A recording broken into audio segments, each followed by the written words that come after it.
Today I would like to share with you how I make Christmas cookies. Salam salam, kubrat khatatalti, wa'ada han mezaakum nab Eden in the kitchen.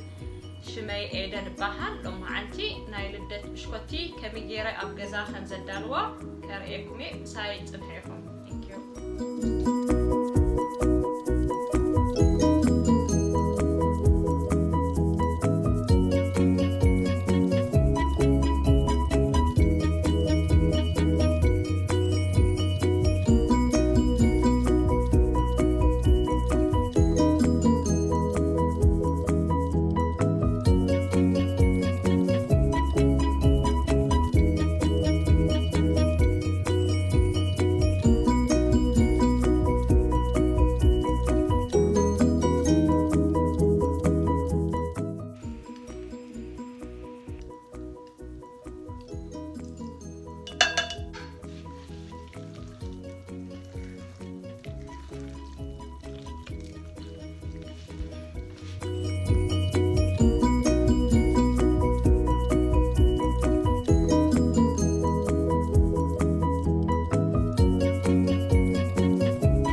Cookies. Thank you so much for watching.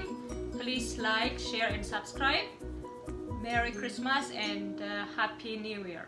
تسفى قبر فتحهم وقت كانوا زناي لدت بشكوتي بطعم قليليو تمسرحنا بشكوتي تزي حالينا لما بإيدنا كم زغيرنا نسرحو سلنخيل طعم قليل طعميو ايترسعيهم لايك شير اند سبسكرايب نمبر رحس بعل لدت قبرلنا نقولنا امين ثانك يو